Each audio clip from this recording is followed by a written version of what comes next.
Hey, hey, hey, bienvenue à tous. On est jeudi, il est 19h et vous savez, tous les jeudis à 19h, c'est votre émission préférée qui traite d'entrepreneuriat au Sénégal, mais ailleurs aussi en Afrique. Je suis Mariama Touré, c'est un plaisir de vous retrouver, très chers auditeurs. Alors, vous le savez, saison 3 oblige, nous parlons de la crise Covid-19 et des entrepreneurs qui y survivent. Surtout, on essaie de savoir comment est-ce qu'ils se sont adaptés après avoir été impactés positivement ou négativement d'ailleurs, parce que croyez-moi, certaines entreprises ont réussi à tirer leur chapeau. Alors, aujourd'hui, je suis avec quelqu'un d'assez connu qui a une boîte de production ici au Sénégal, Studio Sankara. Je suis sûre que le nom vous dit quelque chose. Didier Awadi, bonsoir. Bonsoir, Mariama. Alors, bienvenue dans l'émission Cauchemar d'entrepreneurs. C'est un plaisir de t'avoir avec nous pour parler des galères, parce que j'imagine que toi aussi, tu en connais. Ah ouais, on est en plein dedans. Hein. Depuis 3 mois, on est en plein dedans. Mais bon, on a appris à nager dedans. Ben c'est justement l'objectif de cette émission et surtout de cette saison 3 Survivre à la crise, c'est de partager ces astuces que différents entrepreneurs ont mis en place pour pouvoir continuer à nager comme tu le dis. Mais avant tout, Studio Sankara, c'est une maison de production. Pour moi, qui connais, c'est assez facile de savoir c'est quoi la production audiovisuelle, l'événementiel ou encore la phonographie. Mais pour les auditeurs qui ne savent pas exactement ce que c'est, petit replacement de contexte, qu'est-ce que vous faites dans votre entreprise? Donc, Studio Sankara, on a commencé par de la musique, parce que je suis musicien moi-même. Donc, on était dans tout ce qui était phonographe, production d'albums, d'abord les miens, puis les artistes que j'encadre. Donc, il y en a beaucoup qui sont passés et qui y passent. Et ensuite, de la production de tout ce qui est audio, on est passé à la vidéo parce que ça va ensemble. On a commencé à faire les clips et derrière les clips, on a commencé à faire de la publicité. Aujourd'hui, par exemple, on a fait beaucoup de la téléphonie, les gros spots de téléphonie, c'est nous qui les faisons, de l'institutionnel, des publi-reportages, des documentaires, des films, des séries, voilà, de l'événementiel. Donc, beaucoup de gros événements dans le pays nous sont confiés. Voilà, et voilà, on touche à plein de choses. Voilà, on touche à beaucoup de choses. Tout ce qui tourne plus ou moins autour de la musique et de la production audiovisuelle, voilà, on s'y colle. Alors, parmi tous ces secteurs-là, justement, auxquels vous touchez, lequel ou lesquels ont été les plus touchés? Est-ce que ce serait la musique, la production événementielle, plutôt les publi-reportages? J'imagine que ça, peut-être un peu moins, puisqu'il fallait passer beaucoup de messages, justement, sur la prévention au Covid. Oui, bon, les publi-reportages, on en a fait sur le Covid, mais c'est vraiment, là, c'est de la production sociale, c'est vraiment du gratuit qu'on fait. On a fait beaucoup de trucs gratuitement, mais bon, ça, c'est notre côté engagé. On a le devoir de faire des choses pour notre communauté. Et quand je dis communauté au sens très, très large. Donc, on avait le devoir de communiquer par rapport au Covid et ce que c'était, ce que ça ressemblait, comme ce que ça représentait comme danger. Donc, on a fait ça. Mais Mhm. on continue au-delà de ça. Donc, mais c'est pas là que on gagne de l'argent. Et Ouais. en ce moment, ce qui dans ce domaine-là, on a décidé pendant cette période, vu que tout le monde était au ralenti, de produire des petites séries, des trucs d'humour, parce qu'on est aussi on a un partenariat Google, donc on, on fait des choses qu'on met sur Internet et voilà. On a décidé de travailler plus notre côté digital où on était un peu faible parce que bon, on n'avait Ouais. tellement pas le temps.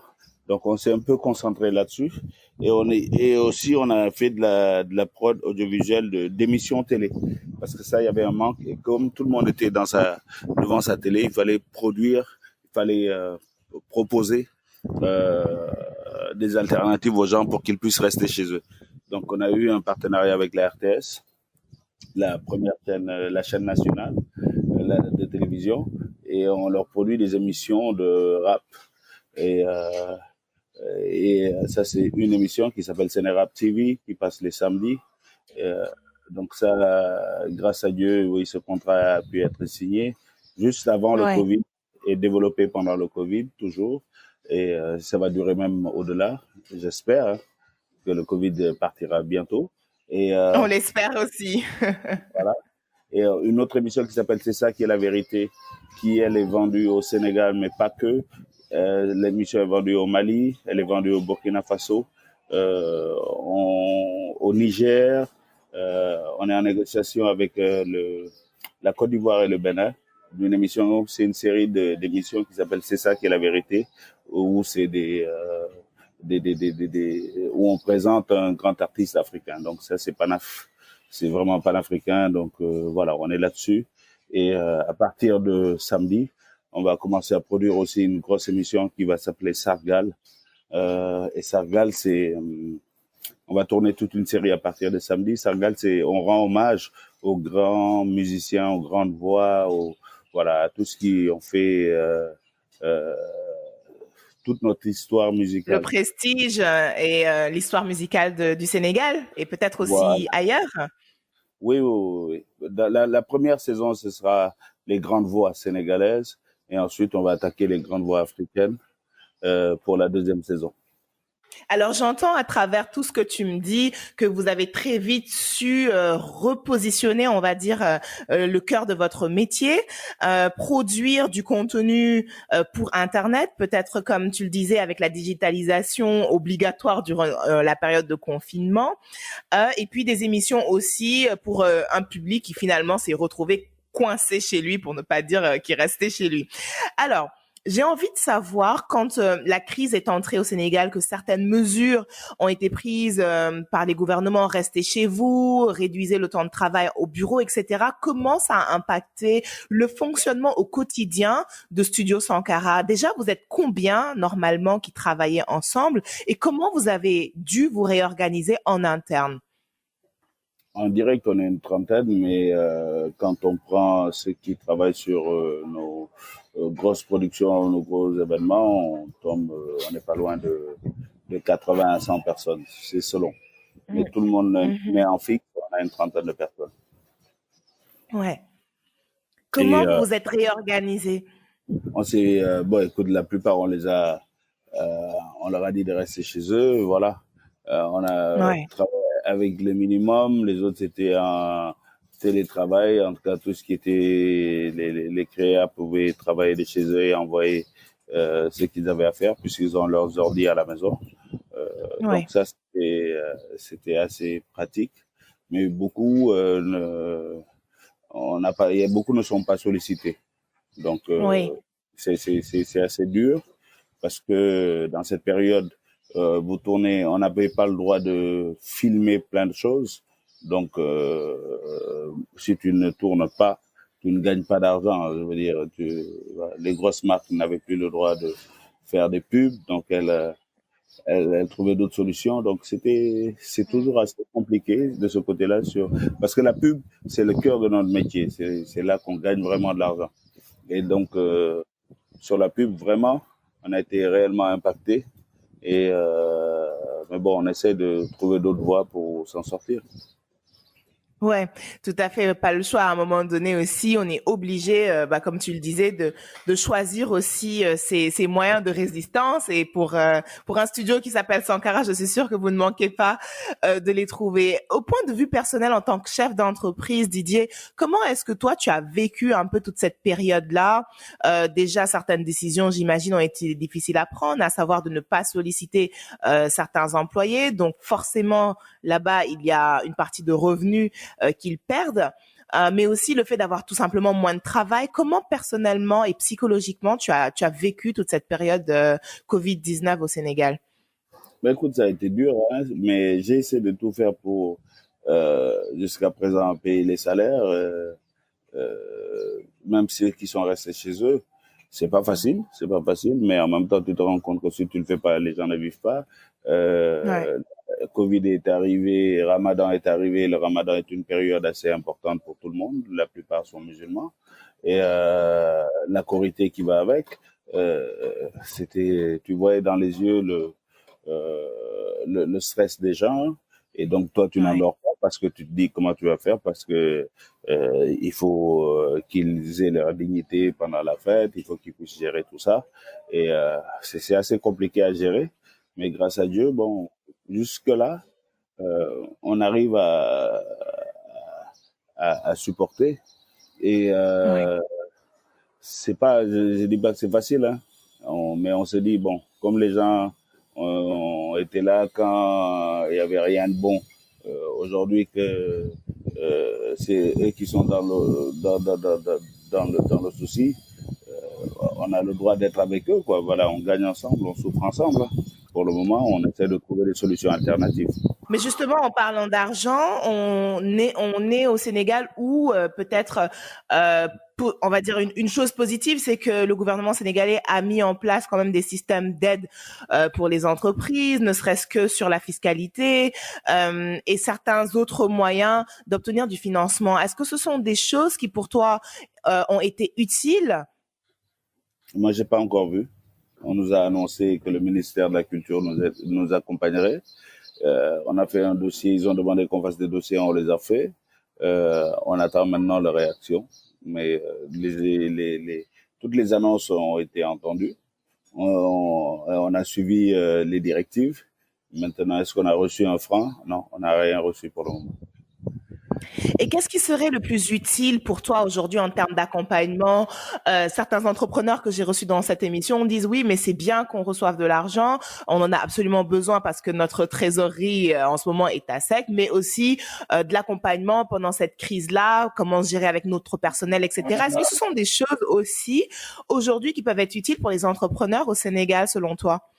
Mais c'est absolument, c'est important parce que là, pour le moment, nous, on décaisse et il n'y a rien qui rentre. Y a rien qui rentre par rapport à la masse salariale. Donc, ça sort, ça sort. Donc, on attend que le gouvernement essaie de mettre quelque chose dans notre trésorerie pour que le business ne sombre pas. Donc, Ouais. c'est utile, mais faut que ça vienne, quoi. Je veux dire, si ça vient pas, à un moment, tu pourras plus, hein. Le business s'effondre. Et Exactement. nous, on n'a pas, il n'y a aucune garantie à la fin du mois. Tu ne bouffes que ce que tu as, tu ne sèmes que ce que tu récoltes, tu ne récoltes que ce que tu sèmes. Tout à fait, tout à fait. Alors, on est en phase un peu de déconfinement, si on peut l'appeler comme ça au Sénégal, bien qu'on n'ait jamais été totalement confiné. Mais au moins, les entreprises sont autorisées à reprendre un peu les rassemblements un tout petit peu et dans les cœurs de métier comme le tien, à savoir la production audiovisuelle, c'est absolument nécessaire de travailler ensemble. Comment tu vois cette période-là, cette relance? Est-ce que tu la vois vive ou est-ce que tu es encore un peu craintif de cette, entre guillemets, après-Covid? Moi, je pense qu'il ne faut pas succomber à la peur. Il y a une mondialisation de la peur qui est là. On nous a imposé la peur. On nous a imposé de ne pas travailler. On nous a imposé, et souvent, tu te rends compte que tout ce schéma tragédie-là vient du Nord. Et on n'a pas essayé, nous, de venir avec nos propres solutions. Donc, je pense que moi, l'après-Covid, on doit comprendre qu'il faut créer nos propres solutions. Il ne faut pas succomber à une pression internationale ou une pression du Nord, ou bien à l'affolement de l'OMS qui nous prédisait la catastrophe. Il faut Ouais. qu'on travaille.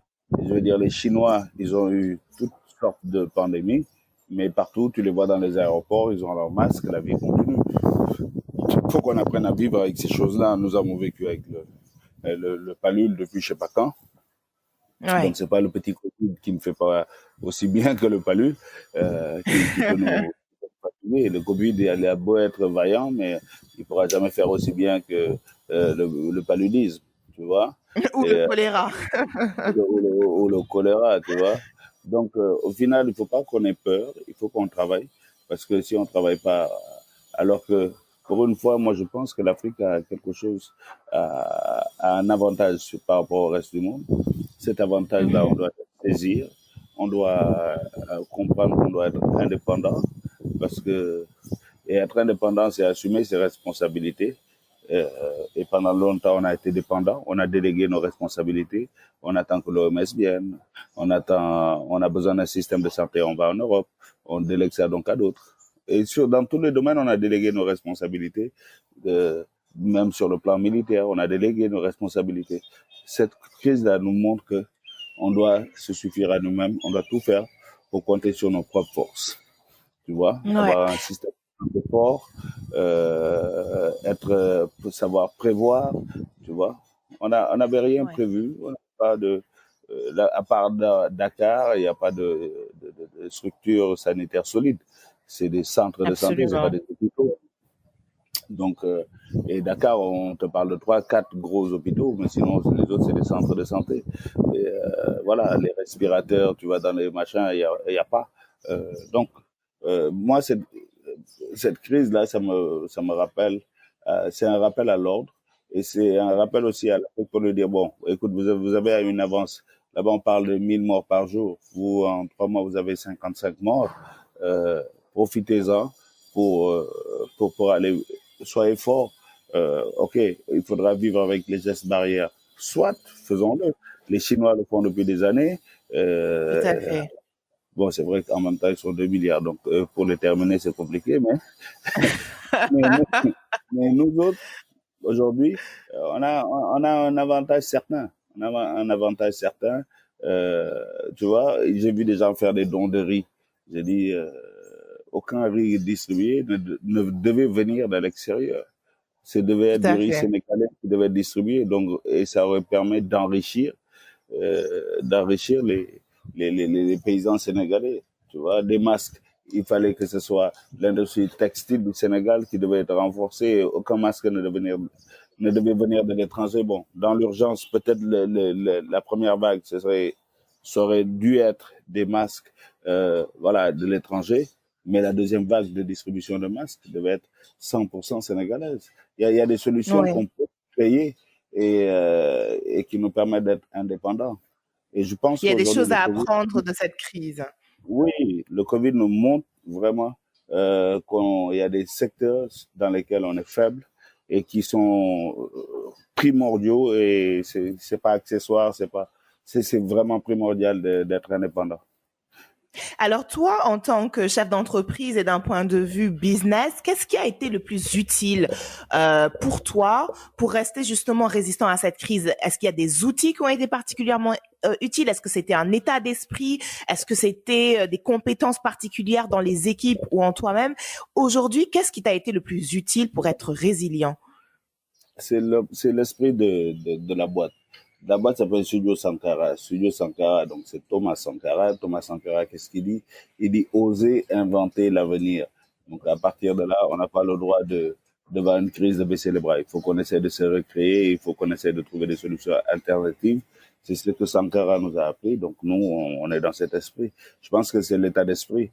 Et tout le monde ici, quand on accepte de participer au projet Sankara, c'est justement comprendre que bon, il y aura des hauts, des bas, mais on va toujours trouver des solutions en nous-mêmes, parce que les solutions sont en nous-mêmes et il n'y a pas de raison qu'on n'y arrive pas. Mhm. Oui, si quelqu'un d'autre dans le monde a pu y arriver, il n'est pas question que nous, on n'y arrive pas. Est-ce que ce serait ça le conseil que tu donnerais aux jeunes entrepreneurs qui aujourd'hui se sont retrouvés complètement à l'arrêt avec Covid-19 et qui sont complètement déprimés à l'idée de ne plus avoir de trésorerie ou de fonds de roulement pour redémarrer? Ah ouais, non, c'est ça, hein, il faut croire en soi-même, parce que moi, je pense que créer, c'est exister. Euh, et créer, c'est résister, quoi, tu vois. Faut se réinventer. On a des outils. Et tant qu'on a une tête pour réfléchir, il n'y a pas de raison que on trouve pas de solution. Moi, je regardais tous les gens qui ont fait des masques au Sénégal, là, c'est magnifique. Ils n'ont attendu personne.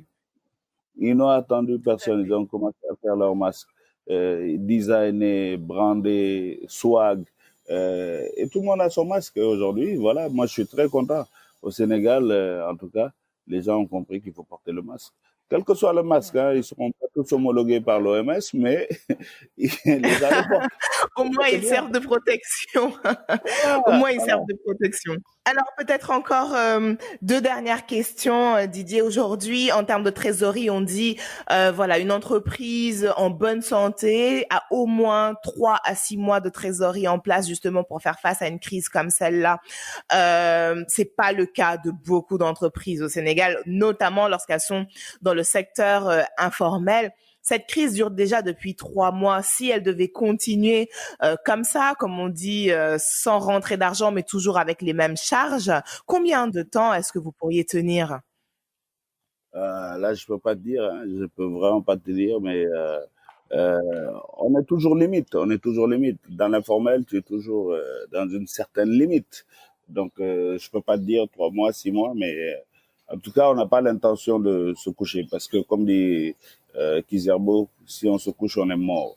Donc, C'est non, sûr. non, voilà. En termes de Donc, manque à gagner, est-ce que vous avez réussi à présent, par exemple, à estimer, est-ce que c'est moins 50%, est-ce que c'est moins 75%, est-ce que c'est moins 25% de pertes pendant ces trois oh, mois? on est au moins à 50%, hein, au Au moins, moins au 50% moins, de pertes mensuelles. ouais, ouais, au moins, C'est vraiment, énorme. quand je dis au moins, quoi, ouais.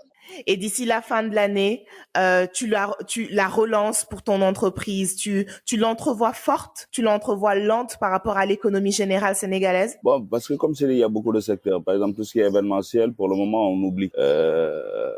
Moi qui suis musicien, ça aussi, c'est une grosse partie d'entrée d'argent. Mes tournées que je fais un peu partout au Sénégal, en Afrique et dans le monde. Mhm.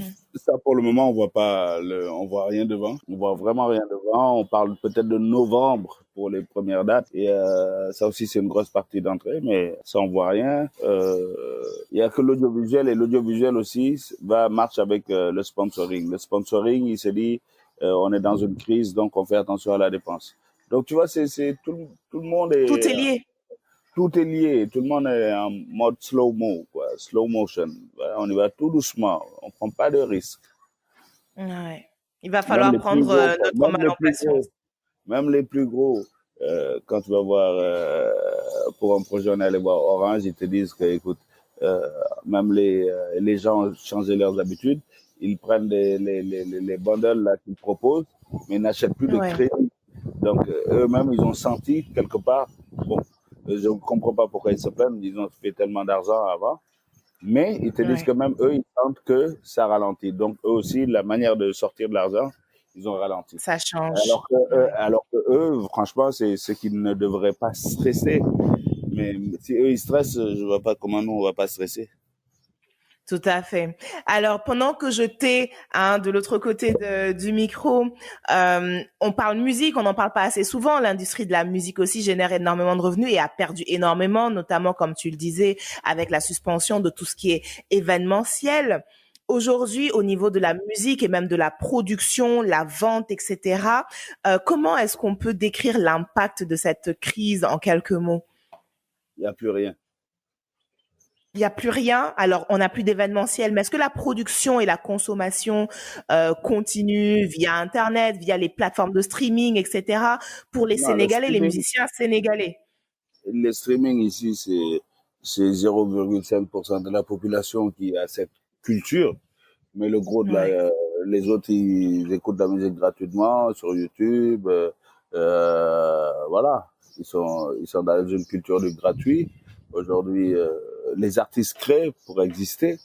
Voilà, pour que, en se disant quand ça va se réouvrir, comme j'ai créé, comme je suis présent, on va me programmer. Mais sinon, tu investis sans avoir une vision claire du lendemain, quoi. Mais tu investis quand même. Tu fais des vidéos, mais ouais. tu diminues les coûts. Tu fais des sons. Pour ceux qui ont un studio à la maison, ils peuvent continuer à faire des sons et les balancer gratuitement. Les radios balancent gratuitement. Les droits d'auteur, tout le monde tire le diable par la queue, hein. Alors, est-ce que ça veut dire que pour l'industrie musicale au Sénégal, le moyen de revenu le plus important, c'est vraiment l'événementiel? En tout cas, pour moi, ouais, c'est l'événementiel. Ouais. Pour Et moi, c'est l'événementiel étant suspendu, c'est un gros manque à gagner. ah ouais, c'est un très gros manque à gagner parce que nous, on fait des gros événements. On travaille aussi pour des grosses boîtes qui font des gros événements, des institutions internationales qui font des gros événements. Donc là, on gagne. Mais quand il n'y a pas tout ça, c'est chaud. C'est chaud. C'est sûr.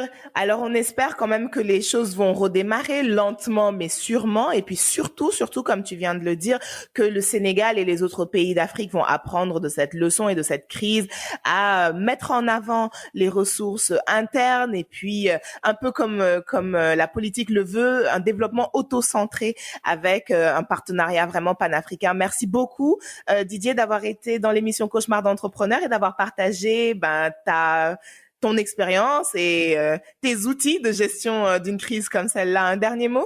Voilà, j'espère que on s'en sortira tous avec le sourire. Ouais. Déjà, vivant et avec le sourire.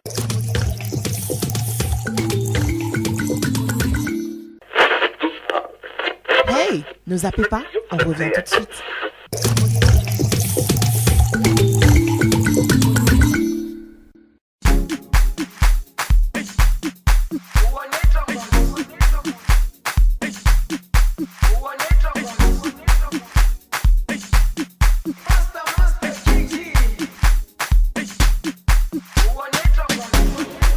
Jerusalema ikayalami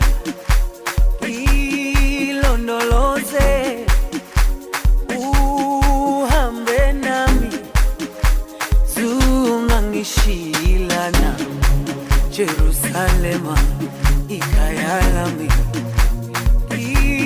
ilondoloze uhambe nami zungangishilana dawo yami ayikholana buso wami awukholana ilondoloze zuhambe nami dawo yami ayikholana buso wami awukholana ilondoloze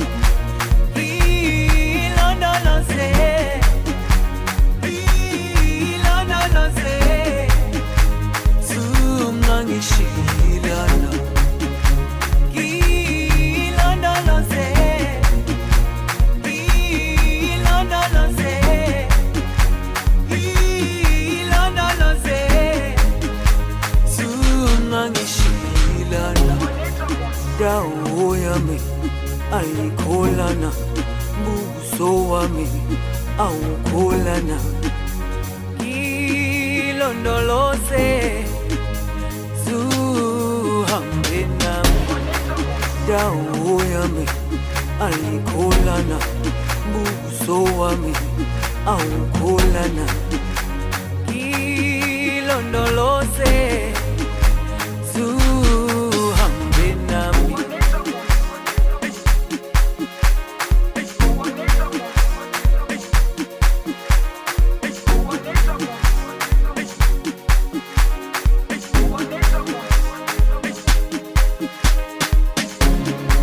Jerusalema ikayalami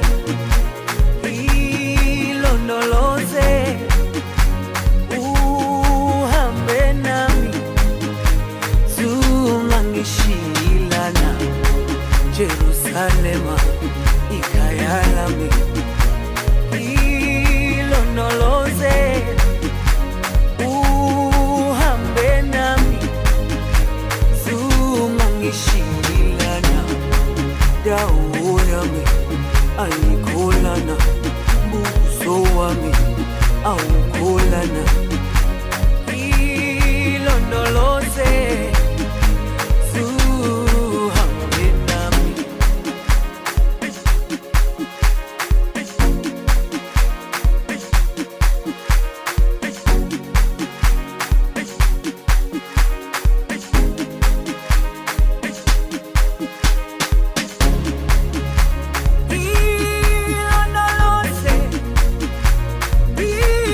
ilondoloze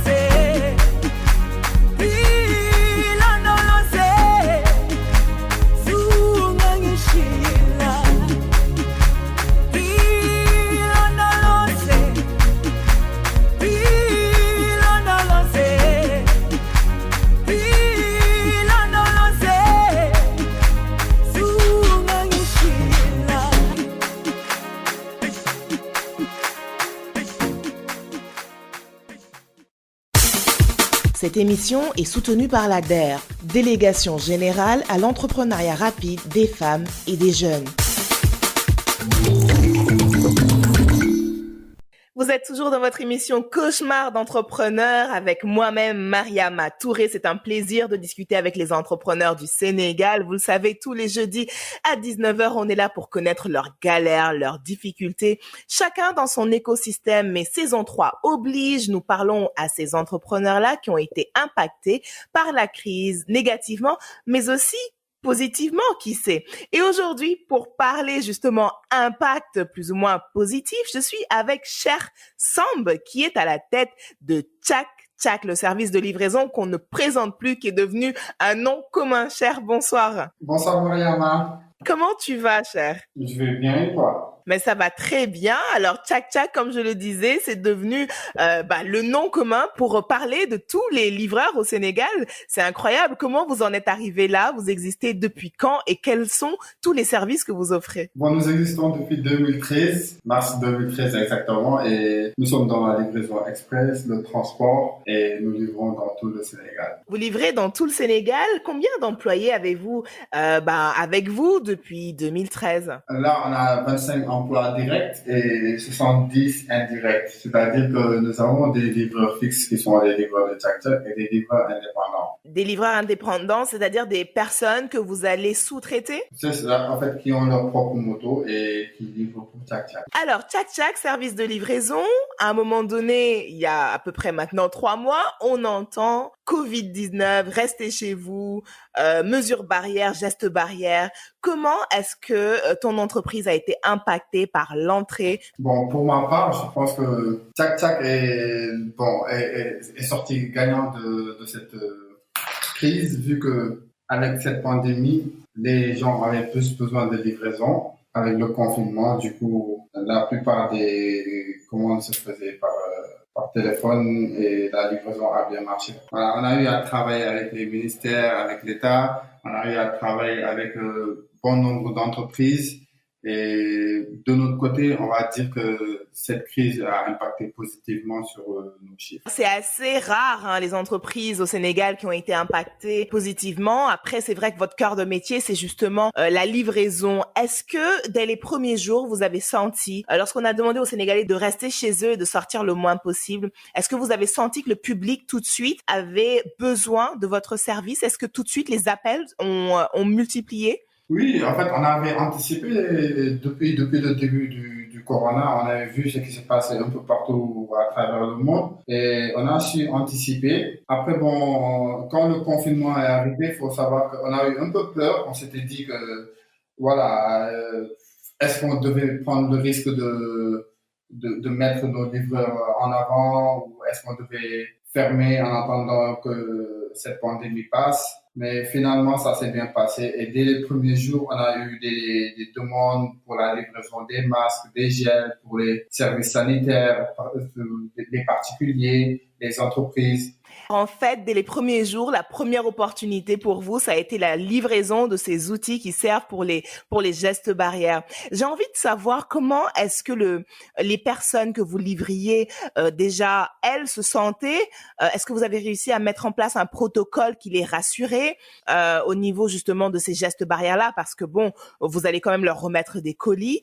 Comment ça s'est passé comme ça d'un point de vue organisationnel, pardon? Oui, pour nos livreurs, ils étaient tous équipés, ils avaient leurs masques, ils avaient leur gel antiseptique de poche qu'ils utilisaient à chaque livraison et en plus de cela, ils avaient des sprays, voilà, qu'ils mettaient sur les colis qu'ils pouvaient recevoir de spray pour désinfecter.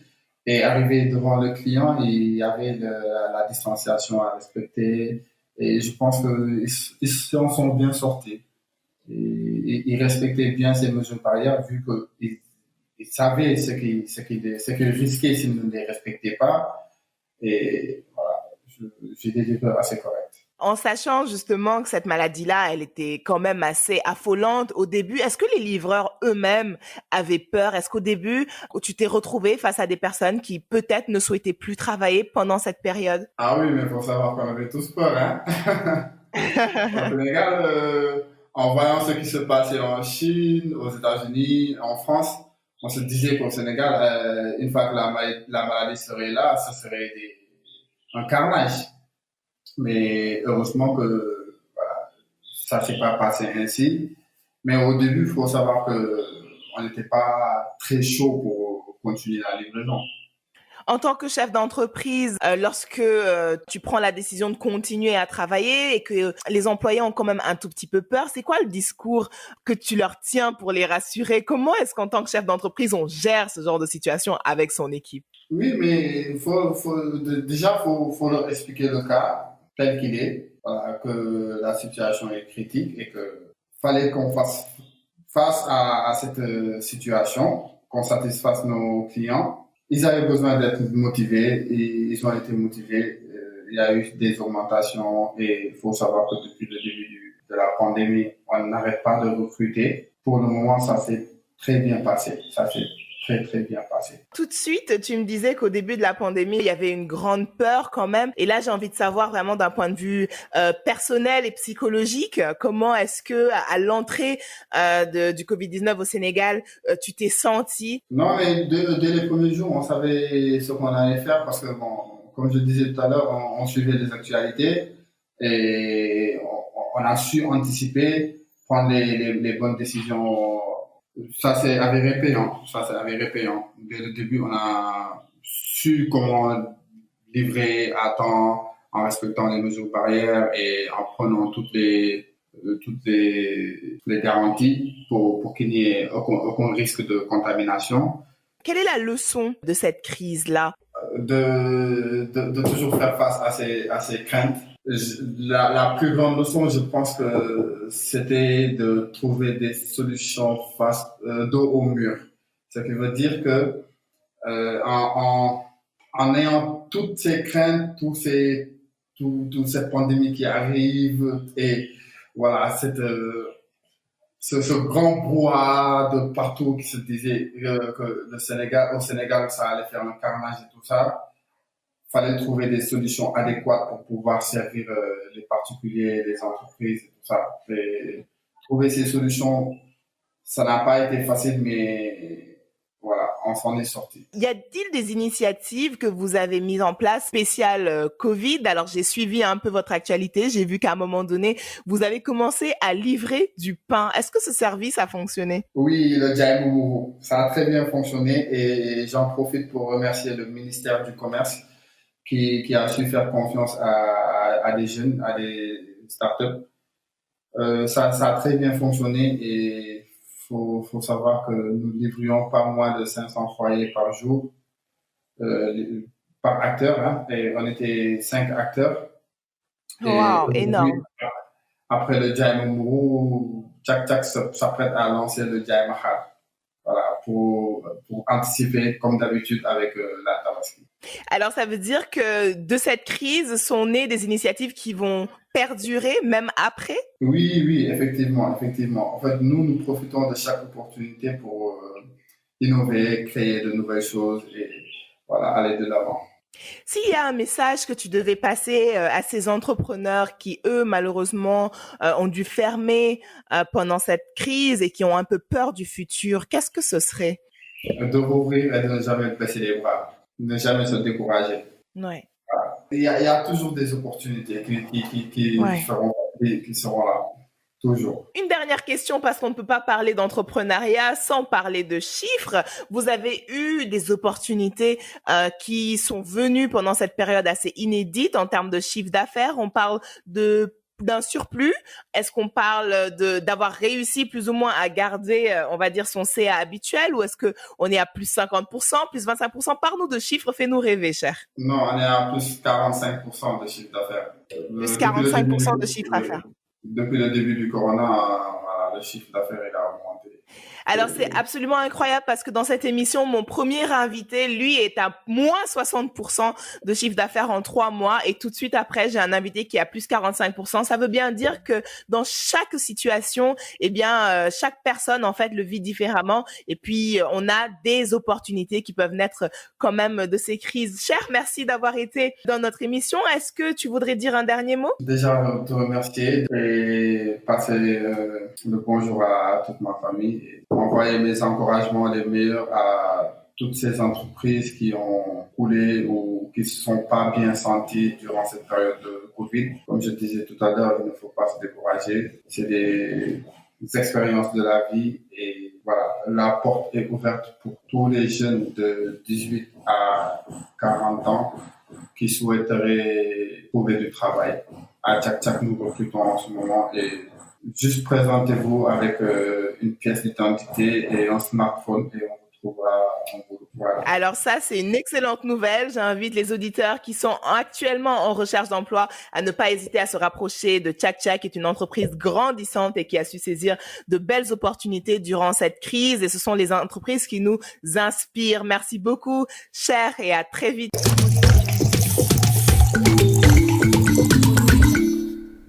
astuces de l'expert. Vous êtes toujours à l'écoute de votre émission Cauchemar d'entrepreneurs et dans la rubrique Les astuces de l'expert. Cette semaine, je suis avec Nafi Cissé. Nafi, qui est chargée de programme au sein de la DER, délégation à l'entrepreneuriat rapide des femmes et des jeunes. Alors, elle est chargée de programme spécifiquement industrie culturelle et artisanat. Avec elle, aujourd'hui, on va se poser la question, comment préparer la relance, notamment dans les secteurs de l'artisanat et les industries culturelles, parce qu'on sait, ça fait partie des secteurs les plus touchés par cette crise, cette pandémie de Covid-19. On espère pouvoir en sortir avec encore plus d'outils grâce à Nafi. Nafi, bonsoir. Oui, bonsoir Mariama.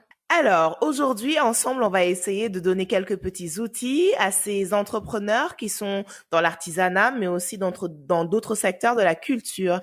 Qu'est-ce qu'on devrait faire dès aujourd'hui pour préparer cette relance dans ces secteurs-là, Nafi? Déjà, merci Mariama de m'avoir invitée. Et comme tu l'as introduit, en fait, oui, en effet, cette crise, elle a vraiment impacté, mais vraiment très négativement, le secteur de l'artisanat, le secteur du tourisme et des industries culturelles. Donc, beaucoup de chômage, de fermeture de business, etc. Aujourd'hui, on voit qu'on doit apprendre à vivre avec ce Covid. Donc, il faut préparer cette relance et reprendre les activités. Donc déjà, moi, je dirais en fait pour les entreprises, il s'agirait pour les entrepreneurs, en tout cas, il s'agirait de préparer un plan de reprise. Donc, c'est-à-dire en fait de former le personnel.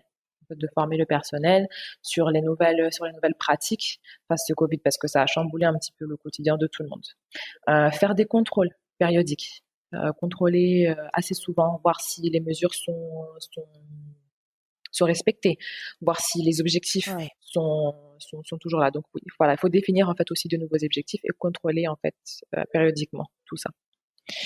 Alors, une autre chose aussi, moi je dirais en fait, il faut vraiment s'appuyer sur le digital, vraiment favoriser en fait cette digitalisation en fait des entreprises. Donc aujourd'hui, nous à la DER, on a un fonds spécial qui s'appelle le Fonds d'appui à la digitalisation, qui est là dans le cadre de notre programme d'appui et de valorisation des initiatives entrepreneuriales. On appelle ici le PAVI, qui est un programme qui est financé à 50% par des bailleurs et à 50% par l'État du Sénégal. Donc c'est pour accompagner en fait toutes les entreprises en fait qui souhaitent se digitaliser, qui souhaitent entreprendre une transformation digitale. Et aujourd'hui, plus que jamais, je pense, avec le Covid, je pense que l'avenir est dans le digital. Voilà. Ouais. Aussi, en fait, je vais appeler ça un peu tout ce qui est développement responsable ou appel à la solidarité en fait. Donc c'est-à-dire faire en sorte que tous ces artisans, ces créateurs, toutes ces personnes-là, en fait, essaient de se fédérer, de créer des associations, de s'entraider, d'avoir des initiatives, en fait, qui vont pouvoir impacter positivement, en fait, tout le secteur, en fait. Donc voilà, qui se regroupent et qui travaillent ensemble. Voilà. Après, nous, aujourd'hui, à la DER, on a mis en place plusieurs dispositifs, en fait, d'accompagnement afin de faciliter cette reprise. Donc déjà, comme je disais, on a l'appui à la digitalisation, mais on a aussi des projets de soutien aux initiatives contre la propagation du Covid-19. Donc c'est accompagner tous ces entrepreneurs qui ont des solutions innovantes, mais aussi des solutions en fait, contre la propagation du Covid, c'est-à-dire avec les masques ou les gels hydroalcooliques, etc. Donc on les aide avec des prêts à taux réduit, parce que d'habitude on est à 5%, mais là ça va être moins, ça va être 3% maximum. Par exemple, ça va être sur des durées un peu plus courtes par contre. Donc, voilà. Après, ça dépend. Sur des durées un peu plus courtes, à peu près combien de temps? C'est un an, mais ça dépend. On voit en fait en fonction du projet, mais normalement c'est sur un an. Pareil, on a le prêt Covid. là où en fait on aide en fait les entrepreneurs, donc que ce soit les entrepreneurs de la DER, mais aussi hors DER, enfin hors bénéficiaires DER, on les aide en fait à subvenir en fait à leurs charges pour pouvoir payer les salaires, pouvoir payer le loyer, etc. Donc là, pareil, c'est des prêts à taux de 3% maximum avec un différé de 3 mois et sur 12 mois, sur un an. Donc, D'accord. pour nos bénéficiaires à nous, aujourd'hui, on a mis en place, on a allongé les différés. Pendant 3 mois, ils n'ont pas payé, ils n'avaient pas remboursé pendant 3 mois. Enfin, ça a été reporté de 3 mois. Les remboursements ont été reportés de 3 mois. Donc voilà, D'accord. on Ce qui essaye leur de permet effectivement de souffler un peu pendant cette période de exactement, crise. exactement, parce que beaucoup ont fermé. Beaucoup ont fermé. Par exemple, moi, Ouais. pour mon secteur, beaucoup ont fermé. Donc, souvent, c'était des créateurs. Donc, c'est des boutiques de prêt-à-porter ou c'est des instituts de beauté, etc. Donc là, c'est un peu compliqué pour eux de rester ouverts. Donc, ils ont fermé. Mais après, là, maintenant, ils sont obligés de reprendre parce que malheureusement, il faut reprendre. Il faut continuer à payer le loyer. Il faut continuer à payer Tout à fait. tous ces emplois qu'on a créés. Il faut les préserver. Donc voilà. Donc, on s'est dit, on devait les appuyer. On a Tout aussi, à fait. on a aussi un programme pour la redynamisation du secteur touristique. Donc, c'est aider en fait Mhm. un peu tout ce qui est les petits restaurants, les maisons d'hôtes, les guides, etc. Toutes ces personnes-là aussi qui sont très fortement impactées par le Covid. Je pense que c'est un des Qu'est-ce secteurs le qu'on plus peut touché. retrouver dans ce programme de redynamisation du secteur touristique? Comment est-ce que cette aide-là se matérialiserait? Pareil, ça va être des prêts, ça va être des prêts aussi, avec des taux plus faibles en fait. Comme je dis à chaque fois, c'est 3% maximum pour les taux d'intérêt. Mhm. Là, pour le secteur touristique, ça va dépendre en fait, hein. Ça va dépendre du projet. Au niveau pour le délai de, par exemple là, c'était sur un an pour le pré-Covid. Pour le secteur touristique, ça peut aller un peu plus. On va voir. Ça dépend du projet en fait. Ça va être du cas par cas. D'accord. Mais tout le monde, Ça toutes les va être du personnes, cas par cas. ça va être du cas par cas. Mais en fait, tout le monde peut avoir accès à toutes les personnes en fait évoluant dans le secteur touristique peuvent avoir accès à ce prêt. Il faut être jeune, moins de 40 ans pour les hommes, être sénégalais, etc. D'accord. Alors tout à l'heure, tu me parlais de l'accompagnement à la digitalisation, pardon, j'avais envie de revenir un peu là-dessus. Effectivement, aujourd'hui, on se rend compte qu'Internet, c'est vraiment la clé, surtout lorsqu'on peut être beaucoup moins, on va dire, dans le présentiel. Et pourtant, plein de gens ont un peu peur d'aller sur Internet parce ils ne savent pas exactement comment s'y prendre. Alors cet accompagnement à la digitalisation là, comment est-ce qu'il se dégoupille? Comment est-ce que vous le faites? Qu'est-ce qui est proposé exactement dans cet accompagnement?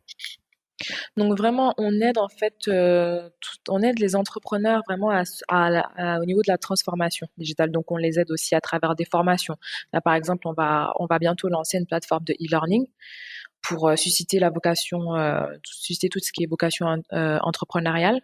On va Mhm. mettre en place des formations qui va les aider en fait à des formations, que ce soit des formations techniques, des formations financières, mais aussi des formations pour ça, pour se transformer aussi, pour entreprendre cette transformation digitale.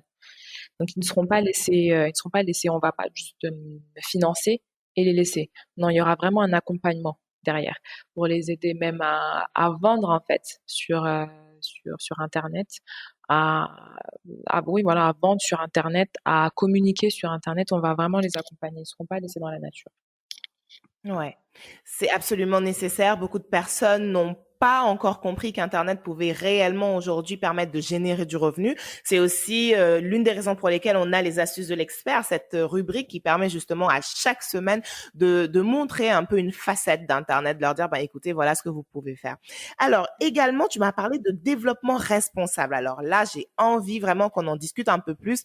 Développement responsable dans un secteur qui est extrêmement compétitif. Comment est-ce que les gens peuvent se mettre ensemble? Est-ce qu'on a des exemples ailleurs dans le monde où dans ces secteurs-là, tourisme, industrie culturelle, artisanat, les gens se sont mis ensemble et ont réussi quand même à garder leur place, c'est-à-dire à laisser la concurrence de côté, à garder leur part de marché, mais à créer quelque chose de plus grand?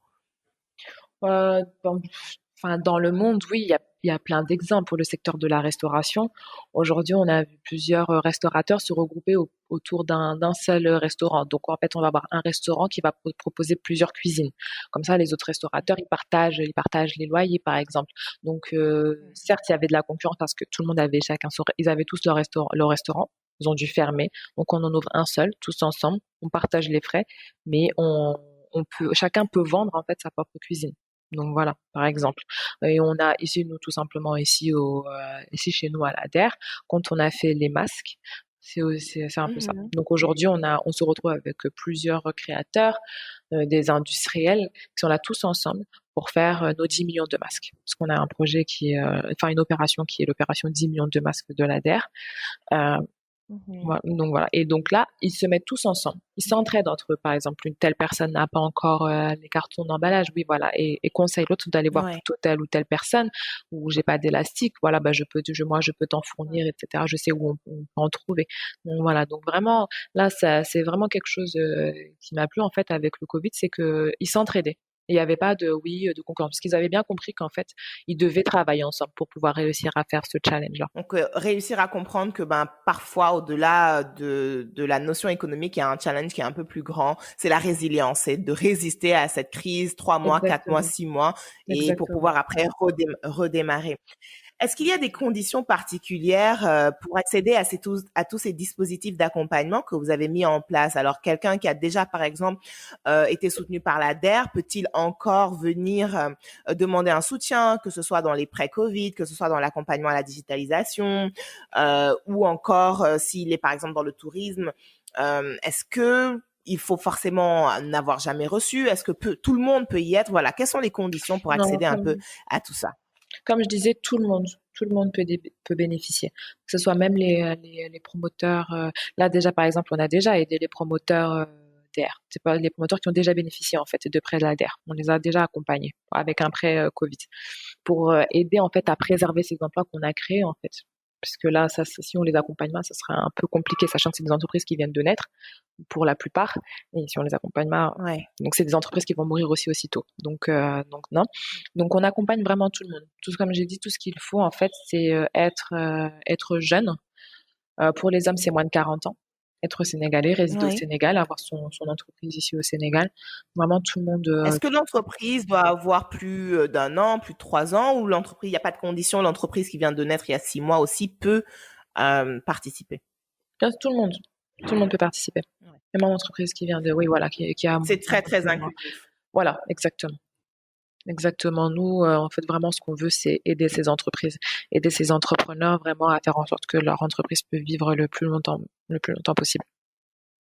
Alors, je rappelle que la DER, c'est donc la délégation à l'entrepreneuriat rapide des femmes et des jeunes. Il y a énormément de dispositifs d'accompagnement qui sont mis en place. Et aujourd'hui, on parle de ceux qui sont mis en place, entre autres, pour les industries culturelles, le tourisme et l'artisanat, avec Nafi Cissé, qui est chargée de programme au sein de la DER. Où est-ce qu'on peut vous retrouver, Nafi? Est-ce que tu veux bien nous donner le site internet pour des personnes qui souhaiteraient tout simplement contacter la DER et peut-être participer ou avoir un financement, etc. Alors, déjà, on a notre site internet qui est le www.der.sn.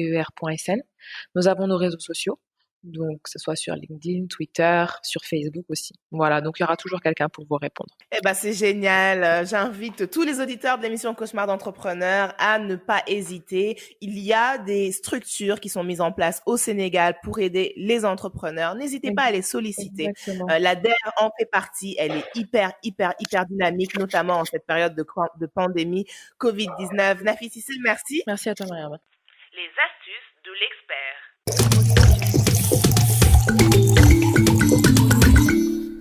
Merci à tous d'avoir été à l'écoute de votre émission Cauchemar d'entrepreneurs. C'est déjà la fin, les amis. Ça va beaucoup trop vite, 1 heure de temps. Mais ne vous en faites pas. Vous avez moyen de nous retrouver sur les réseaux sociaux, Facebook, Cauchemar d'entrepreneurs, l'émission. C'est ce qu'il faut taper pour nous retrouver. Mais nous avons aussi un groupe de support SOS entrepreneurs. N'hésitez pas à nous rejoindre pour poser vos questions à cette communauté, cet écosystème d'entrepreneurs qui est là pour s'entraider.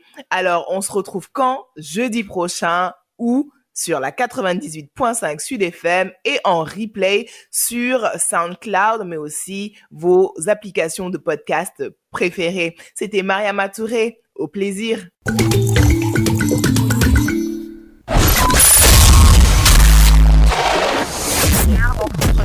Cauchemar d'entrepreneur. Cauchemar d'entrepreneur.